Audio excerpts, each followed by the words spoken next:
I don't know how I feel about Agatha All Along, Marvel's newest TV show, and here's why. There's currently a lot of discourse around the Marvel Cinematic Universe, which is quite the change from 2008 to 2018, where it was almost universal praise across the board from critics and fans for basically everything Marvel put out. There are a lot of reasons for this. It was always going to be very difficult after Avengers Endgame and Avengers Infinity War, but when they started pumping out more TV shows and gave fans more and more and more and more content to keep up with, that's when it got difficult.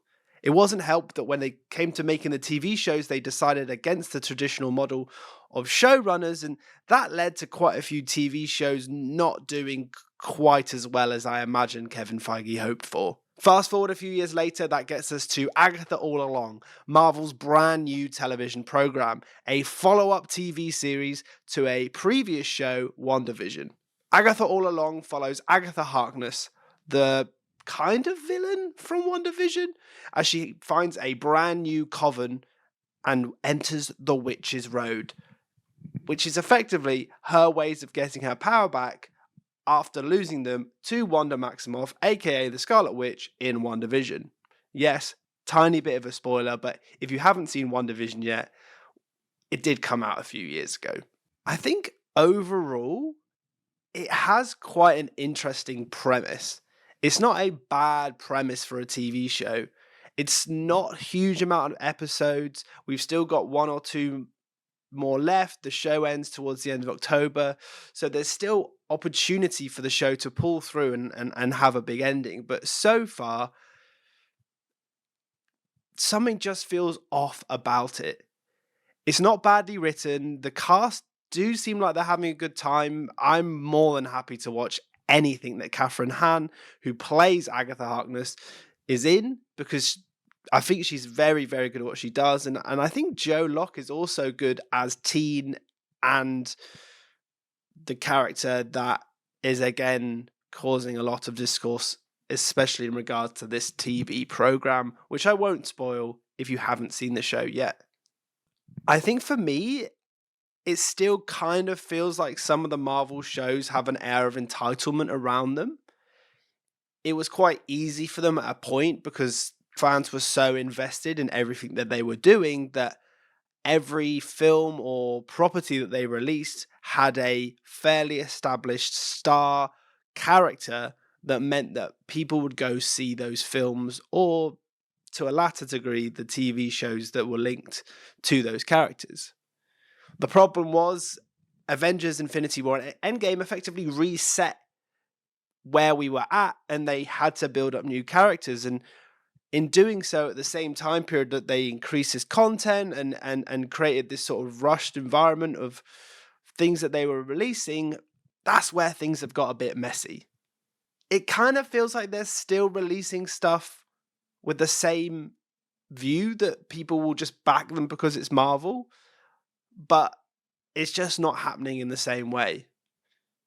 For those who don't know, they were increasing the amount of content they were putting out. They started doing 2 or 3 TV programs a year to match the fact that they were still doing 2 or 3 films a year, and it did not work as well as they were hoping. And thanks to the writers' strike and the actors' strike, in that pause, they seemingly realized that they needed to slow down. And slow down they did. We've only had Deadpool and Wolverine this year from a film point of view, and we've only had Echo and now Agatha All Along from a TV series point of view, and they're looking to do less but higher quality releases over the next few years. So it's possible that this maybe just sort of fell in the sort of last remnants of the sort of previous approach. I think for me, my investment isn't enough in the characters from a week-by-week basis, but I'm intrigued enough at what they're building to keep watching. I think it was always going to happen for Marvel. I think they were never going to be able to maintain that same level of success and high quality that they were doing so well with for years and years and years and years. And I still think they will probably come back into the more popular views by fans just from the sort of cyclical nature of fandoms. But for now, they definitely find themselves in a tricky spot. A lot of my friends, I think, have kind of gone off Marvel, who I would have viewed as big Marvel fans, and I'm actually not 100% confident on any of those people to be watching Agatha All Along. If you haven't watched it yet, I think my new general rule of thumb with Marvel TV programs at the moment is to just watch 1 or 2 episodes and see if it lands. I tried that with Echo, it didn't land, but I tried it with ones like Miss Marvel, and that worked for me, and I enjoyed that TV program. Agatha All Along is a very witch-focused, mystery TV series that is all sort of set along the witch's road, and there's these sort of mysteries around who characters are and the dynamics and what's going to happen. And there's definitely some interesting bits in there, but I think it could very easily land badly and not tie up nicely. And then we're back in another scenario where there has been a property by Marvel that hasn't worked as well as they hoped, but they've introduced a bunch of new characters that we don't know where they're going with. I still think about Brett Goldstein's Hercules. Where is that going? What is that going to be in? Is it going to be in another 4 film? I don't know.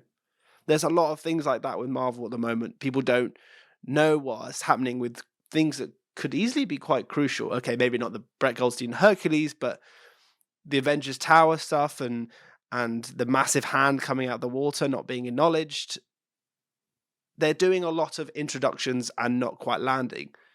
But Agatha All Along kind of feels like it might have more importance to the wider universe. We just don't know yet with a couple of episodes to go. Going into the last few episodes, as I said, I'm interested to see how it lands. But I've not really seen anything yet either to see or feel that, like, if I hadn't watched it, I'd have got FOMO. I don't think there's anything in there that I would have been gutted to have missed. There was a lot of online talk about the reveal of Teen, but everyone kind of knew that from the trailer anyway. So, like, it was already semi out there on the internet. So we'll see what happens at the end of the show, but there's still good stuff in there that's worth giving the respective praise for. The cast are all very good. It's got a lot of, fairly established stars in there.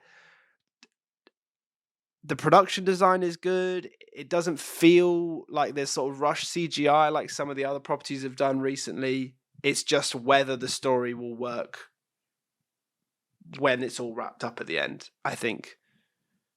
So my review, I'm going to give it a 3 out of 5 so far. That could change depending on how the last few episodes go, but we'll have to wait and see at the end of October. If you're interested in watching, it's currently available on Disney+. As I said, last few episodes coming out. It's a week-by-week process, and the last episode is at the end of October, in time with Halloween. Crazy marketing approach. It's a witch program, and it ends on Halloween. I don't know how they do it. I really don't know how they do it. Anyway, that's been my review. If you've liked it, let me know. If you like any of the reviews, feel free to subscribe, and I'll see you in the next one.